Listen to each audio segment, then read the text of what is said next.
Welcome back, everybody. Welcome to another episode of Talk That Talk. And in this episode, we are going to be doing a review of Kingdom of Planet of the Apes. This one stars Freya Allen as May or Nova, Owen Teague as Noah, Kevin Durant as Proximus Caesar, and it was all directed by Wes Ball of the Maze Runner fame. So for this one, for me, even with all the movies that came out, I think this was probably one of my top most anticipated movies of the year, just because of how much I really liked the previous trilogy. And even going back and rewatching it, I still have that same like love for those movies. So I felt like it was all really good. So we're just gonna go ahead and dive right into this one. Alex, go ahead and kick it off with what you liked about this movie. Yeah, so Planet of the Apes takes generations after Caesar's reign. What I really liked about this movie was the concept of like Caesar being like a myth fiction and like other people not knowing about him, like other apes not knowing that there's more to this world. They were just born and they're like, oh yeah, the grand elders say that we have to raise eagles and all that stuff, but they know nothing about humans. They call them echoes and all that stuff.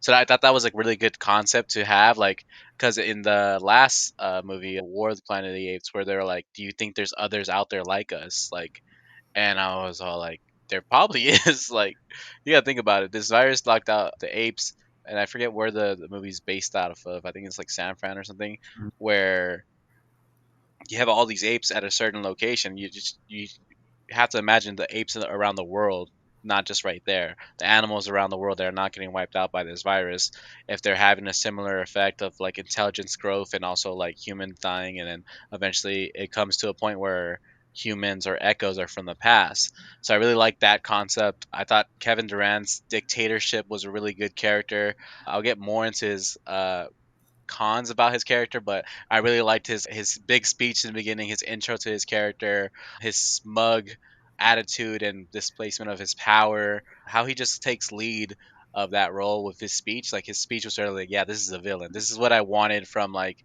I wanted like that this type of dictator that like has that powerful speech, and that's why people follow him, not just because he's a scary guy or anything. So that was really good. And I believe Raka's Yeah, intelligent, and it just shows that Maurice doesn't have to be the only orangutan we like in this series, right? yeah. Uh, he was really curious about the humans. He was really chill about the Caesar's pathway, and he was more like that cool youth pastor type vibe, and not that cringy one, but like literally he was chill, trying to teach the truth about certain things, but he wasn't trying to force it onto anybody. He was just like, here, man, this is the truth, and I'm gonna go with you just to follow you. I'm not gonna get in your way and all this stuff. And yeah, it was pretty good story so far. But don't mean to ramble on. What were your pros about this movie? So I'm gonna pick up right kind of where you left off. Raka, for me, stole the movie. As soon as they introduced him, man, just the way his character was, Peter McCann, the guy that played him, phenomenal job. Even like you kind of touched on it earlier, right? So Caesar, even though in the beginning they plainly tell you, we kind of live in Caesar's funeral for the first couple minutes, and then we move on to generations ahead. Even though his generations have passed since the previous trilogy, Caesar is still felt, but like in a different way throughout the two different tribes, I guess, if you want to call them, the kingdom, and then where Noah was from, the bird apes. But yeah, so as soon as they introduced Raka, I felt like he was try to be one of those people who were, like you said, the true teachings of Caesar. But even Yep. still, like even though supposedly he was following Caesar's teachings, like ticket for faith to followed it verbatim, he still got some things wrong when he was like, oh, during Caesar's time, they lived side by side. And realistically, nah, the apes were going up and the humans were going down. And even Yeah. before that, the humans were up and the apes were down. So there was never really a point where they were ever side by side. But I kind of took it as the big theme of this whole movie was like one big game of telephone with Caesar's teachings. You have the way Caesar, you said ape strong together, but people use that differently. You Yep. have Proximus who was like, all right, this is my kingdom, apes are strong together, but you work under me. And then you have where Noah's at, okay, apes are strong together, and they do things different. They're more of like one of those like rural tribes, if you were to kind of equate it to like a Yeah. human beings. But overall, I think this movie was really good. It was one of those movies where if you didn't know for some reason about the previous trilogy, this movie you can just watch it, pick up, and like, you'll know exactly what's going on. So I think Wes Ball did a really good job of incorporating what came before, but also leaning and going towards in a whole new direction, but still keeping that whole Planet of the Apes vibe about it. What with what was previous. So I think Yeah. it was really good. It was a little bit of a slow burn, but we'll talk about that when we get to the cons. But Yeah. realistically, I think they did. I think he did a really good job of introducing Noah, making us care for Noah. I Yeah. thought there were certain times in this movie that I could see myself like in Noah, like put myself in Noah's shoes, Yeah. so to speak. So where I can feel like, okay, he's doing this because his dad is, what do they call him, the master bird talker. So he has big shoes to fill. So obviously he's trying to impress his dad, but at the same time he's trying to carve out his own path in his tribe. The events of the movie happen, and then they take him. Proximus takes him, so then he goes on his journey. But this whole thing, I feel like, is just a self discovery for Noah about coming to terms with, oh man, there are other apes out there that are smart like us, and then there are Yeah. humans that aren't actually can actually talk. So I Yeah. felt like Wes Ball did a really good job of balancing that stuff out and making sure that that through line of making us care for the characters, right? It was really good character development, I guess I should say. We touched on Rocket. I said like he was really good, and then other thing I want to talk about before we move on would be Kevin Durant again, Proxima Caesar. This dude is just like the quintessential bad guy at this time. Like this dude is just no matter what Typecast. villain role you Yeah. give to this guy, he's gonna knock it out of the park. Dude. Like he's for this again, one of the gripe that we'll talk about later, but the when Proximus Caesar was on screen, you felt him. He Yeah. was there, and just like the way he was able to act, it was great. It was glorious. The CGI on this was second to none. Like whatever they put him implemented in that first trilogy, they just built off of it now because there's this one scene with Rocket when he falls into the river or whatever it was, Yeah. but you cannot tell me that that wasn't like a real ape. The way that thing was True. shot, like the way the water was going on the fur, the way he was in there interacting with the water, it was very beautifully integrated. A lot of this whole thing, I mean, with a lot of it being heavily CGI, Yeah. I would say you can't really tell, but overall, I think it was just a really good movie. Do you have any other last minutes you want to put in there before we move on to what we didn't like? No, yeah, it's just to highlight what we said about Caesar's viewpoint being taken into two different ways, which it kind of reflected what we do right now in like the United States, right? The Constitution. There's one part side of the party that takes it a certain way, and there's another side of the party that takes it a certain way. So it's like we don't know what these founding fathers or like Caesar was saying back in the day. We just take what we heard about it through generations of talking, through generations of writing, and we try to make the best of it out of we can. The thing about I liked about Proximus's character, because I towards the end I was like, yo, he was low key right though, like being a dictator. But I kind of agree with Yeah, him now, like as far as like him needing this information to get apes to a certain level of intellect. He knows there's information out there that is in this I guess a safe the bunker vault. type Yeah, place. Booker. um, and there's information in there that could make apes a lot more smarter, to put them at the same realm of like having cars, being able to fly, being able to communicate around water, heavy bodies of water, and all that stuff. There was a ability for them to learn because they gotten smarter now, and he's already learning from this one human. Just imagine all that information, all that knowledge they had inside that bunker that could have been more for the apes to prosper. And just that human versus ape mindset between Proximus and then I think it's May or Nova, for those of you Mhm. that like that little callback to the other movies. That her wanting it for the humans and not wanting the apes to have more of an edge than they already have, that puts humans at a way more disadvantage than they already are. And then versus Proximus, who just wants to make apes smarter.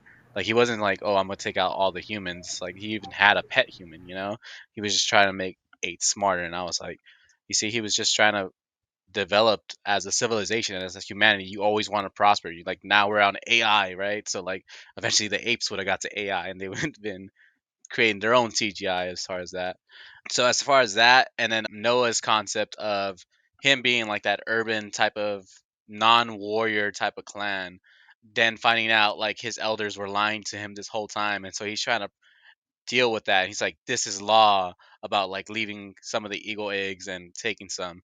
And then he finds out like, yo, there's a whole freaking universe. When he goes to the planetarium, he's like, yo, there's more to this. There's buildings with books and stuff. There's this guy named Caesar I've never heard about that said that echoes and apes used to get along and all that stuff. And then this freaking lightning spear came out of nowhere. Like that's why I felt like his people were at such a disadvantage because they didn't know about the outside world, and most likely that generation of people just never heard about humans or just anything about this whole virus thing as much as Caesar's clan was put on. And I think that's why Caesar's Proximus Caesar's like little army had the advantage because they were put on to actual human things, but they just took it to the extremes of saying, "Hey, we're gonna be better than humans" and all that stuff. I think that's one thing that I felt that West Ball really like nailed was that even though this is kind of more of like a singular story, I guess, right? You wanted to focus on Noah, his clan, meeting Proximus, going over there. But I think he did a really good job of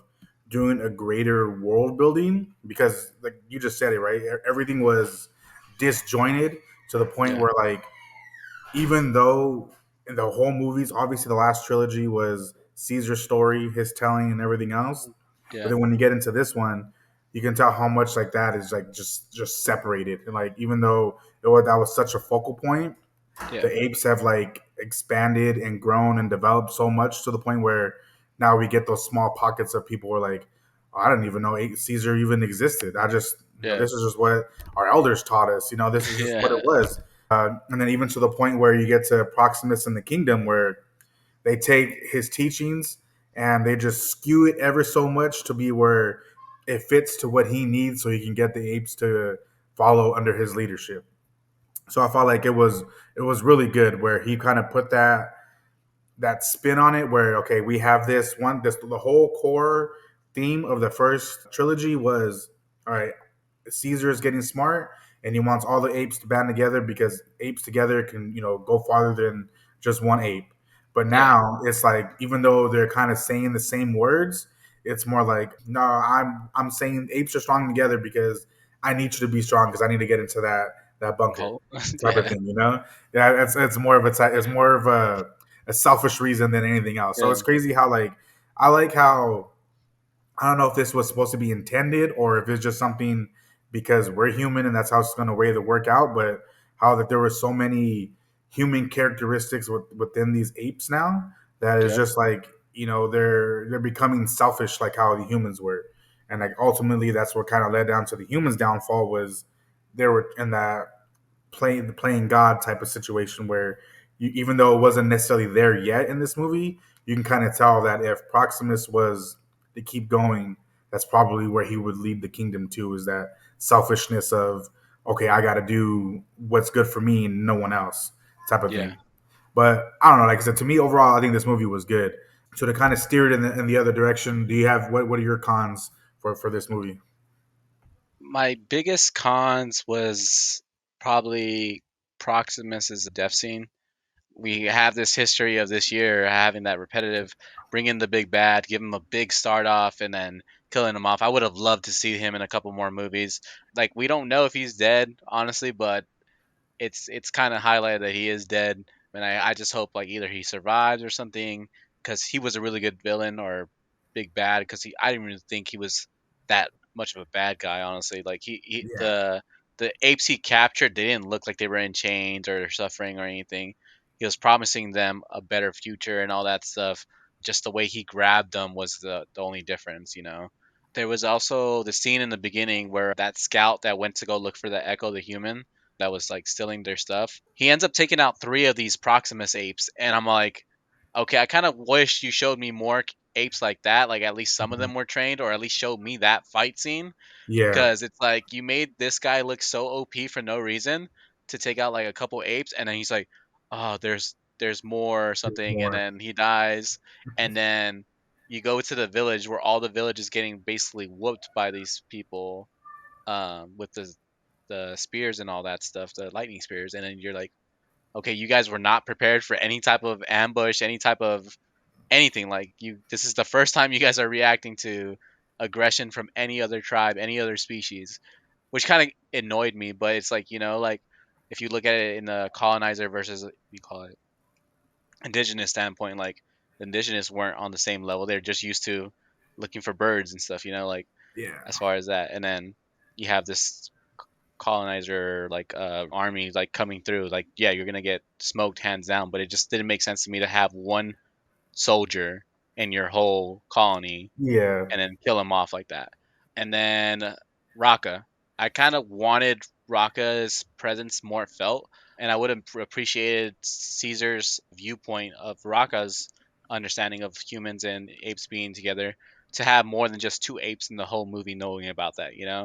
I would feel like there would be Raka having this whole community of apes that know about Caesar's teachings, or at least a nice version of Caesar's teaching, which make a lot more sense than just having two apes looking to be historians on Caesar. Because it kind of brings down, like, okay, it's just a whole army that sees one point of Caesar, and then one guy that sees Caesar's point of view from a different perspective. yeah, And I was like, it makes no sense for him to be just solo. I feel like there would be more people behind him, um, behind that thought process of Caesar.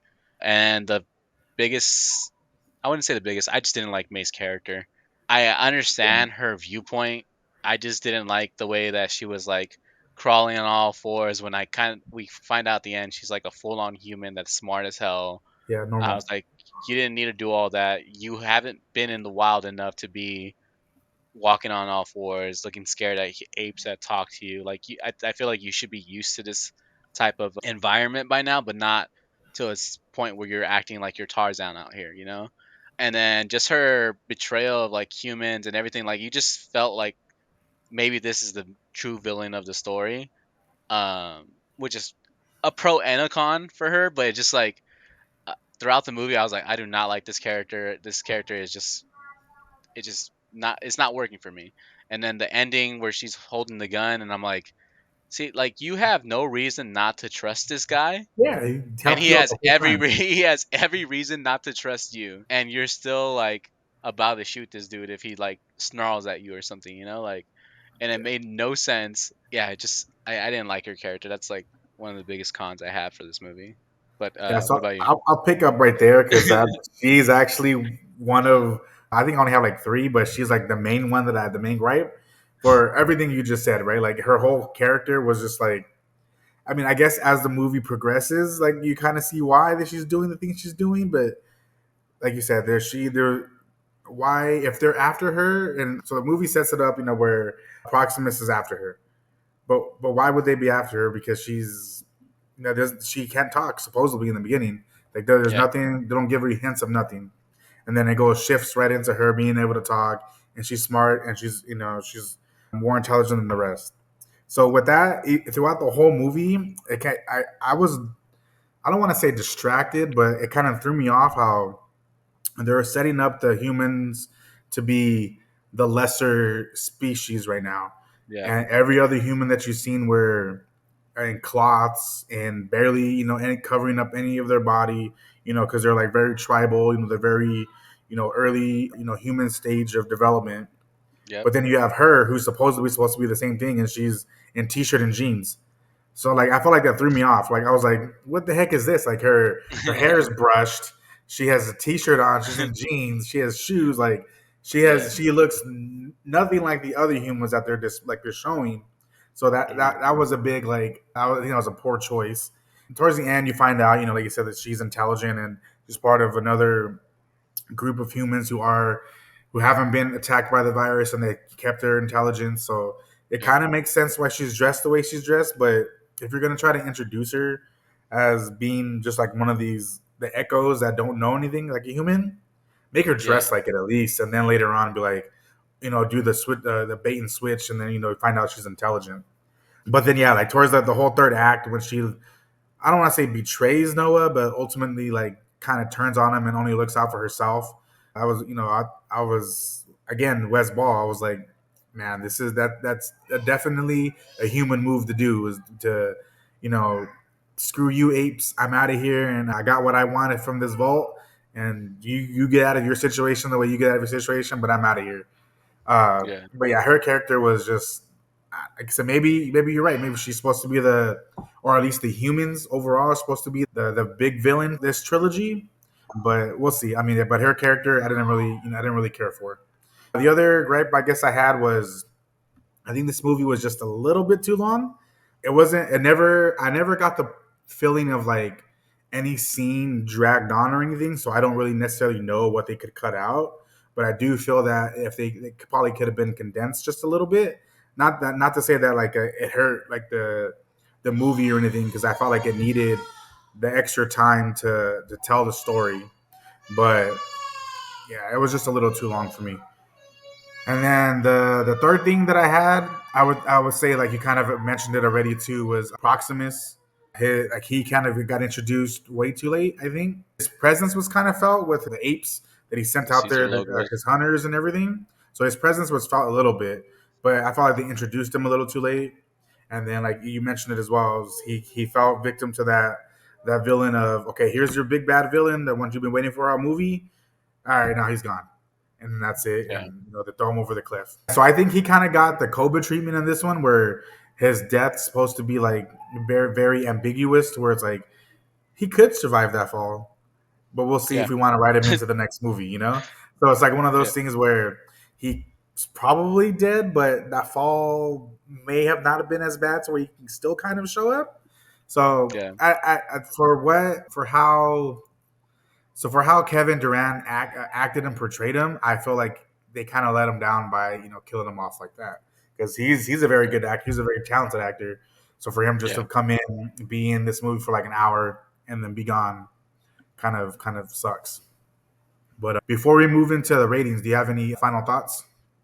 Well, just to piggyback on the on his death scene, right? Like me being a psychic, as soon as he mentioned that his dad used to sing to the birds, and he was about to sing, he's like, "No, I'm not gonna sing." And I was like, "Oh, he's gonna sing later and use the birds to save him or something, like use it to escape or something." And sure enough, they use it in the killing scene, and like everyone starts singing "Kumbaya" and freaking killing Proximus, and I was like, "Dude, this is so cringy." Like I get it, you can't fight because you're not a warrior, but you use like your bird songs, and all of a sudden this bird likes you. Like there's no connection I could see between you and that bird, where he's like, "All right, you're my new master, or you're my new friend," like because you sing me this song. And I thought that was so cringy, and I just like I hated it. I would have preferred if he killed Proximus if he dies the way of the like freaking that he killed the big gorilla, the silverback, when it was chasing him in the pipes and all that Yeah. stuff. I thought that was pretty cool. They made them really good climbers, and I wanted something more to do with the climbing aspect. Like if he was getting chased by Proximus, they fell off the cliff, and he was like jumping and then climbing better than Proximus because they're climbers. I felt like that Mhm. would have been more of an aspect more than oh the bunker's flooding, everyone climb.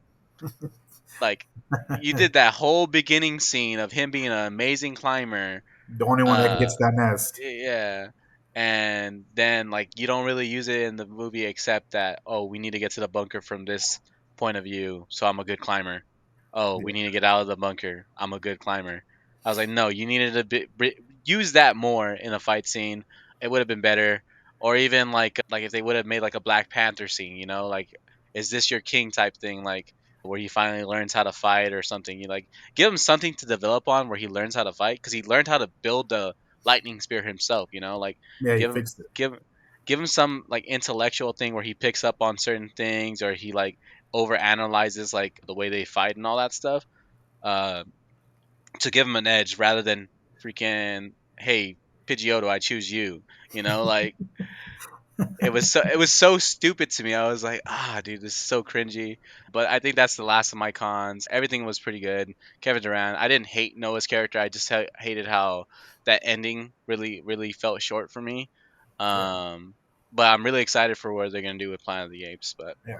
yeah, So the last thing before we get into the ratings again, I want to bring up a couple things. So I don't know if it was just me or if I was trying to make this shoe fit this narrative, But did it seem like as Noah gained more confidence through the movie, did you kind of pick up on, again, it could have been just something I made up in my head, but did it seem like that Noah started to look more like Caesar as the movie went on? Yeah, Okay. yeah. I, Because I seen that and I was it's like, funny you say that. Because that was the other thing where I forgot to mention where he was like slouching at first, like an actual like ape, and then yeah. all of a sudden, homie's like full on standing. I'm like, Yeah, I I'm like, mean, so no, like that's one thing I did notice too is that like they, I don't want to say all of them because the kingdoms people knew how to fight, I think, but I yeah, felt like they completely took out all the apes' ability to fight. Like, not to say that they were like MMA fighters in the first series or anything like yeah, that, but I felt like they showed more aggression to like hmm, being able to want to like as soon as like something happened, they were ready to go blow for yeah, blow. Here it was animal like instinct, again, it could have been that they were just they set them up to be the climbers, so they were good like escape artists. But I felt like they took out the fight from all of Noah's tribe, and they were like, no one like as soon as they got hit, they were like, oh, I don't know what to do right now. So even like when they like when during some of the beginning scenes when Anya was there, they were kind of making fun of him because he was scared. Or even like right before they did the big mission in the third act, Anya was scared.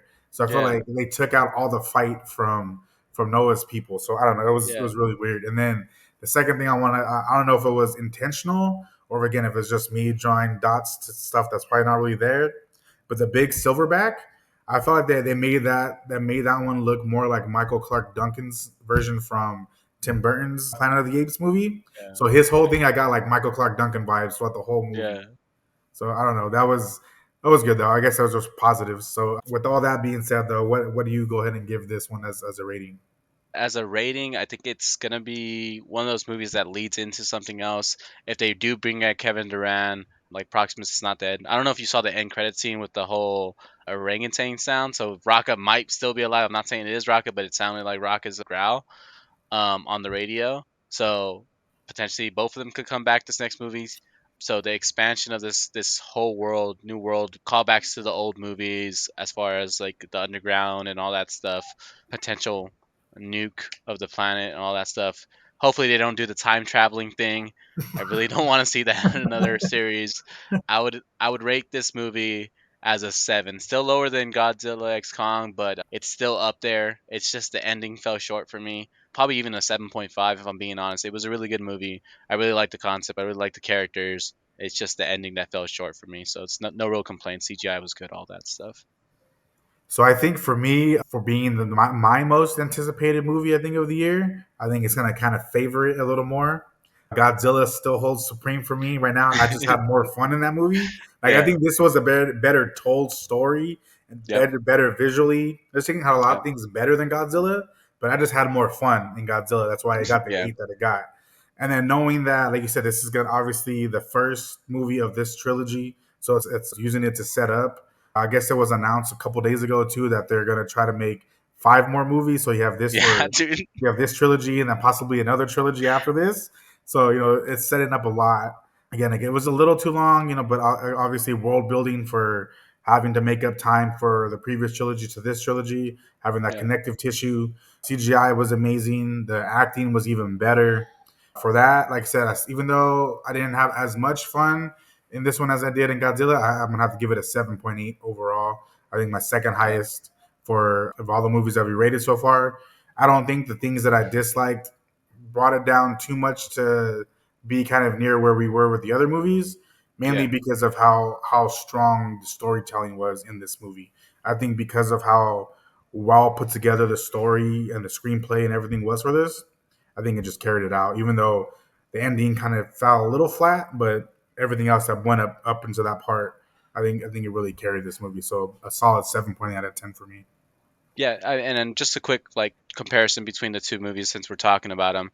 Godzilla X Kong, the main character Kong, gave us so much without words, and I think that that's more impactful than having words come out of the Eight's mouth. And I kind of hate it because like in the beginning you had like Caesar and all them being barely able to speak, and now you have apes full on conversations, which Kevin Durant does really well. But all these other apes that are talking, I'm like, I don't need all y'all to talk. I Too go back to the fluent. hand Yeah. signal and yeah, yeah.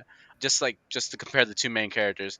Then you compare it to the two main big bads. I think Kevin Durant's way better than Scar King, Hmm. and in my personal opinion. It just Scar King had more of an impact as far as him being a villain, while Kevin Durant just spoke really well. And so you have two different types and then two different fight styles, and then the CGI and the fighting was way better in Godzilla or Godzilla X Kong than it was in this movie. So that's why I think we rank Godzilla a little bit higher, mainly Yeah, because of the fight scenes. And yeah, but they're really right there. Like if you would have told me these were the two best movies so far this year, I'd believe you without yeah, even seeing them, because it's like these are the two most anticipated ones. Now we have Deadpool coming up, and we're really excited about this year, guys. yeah. Really good movies coming out. But as for that's it for us in this video. As for me, I'm Adrian Ramirez. This is Alex Martinez. Thank you guys for joining us in another video of Talk That Talk, and we'll see you in the next one. Peace.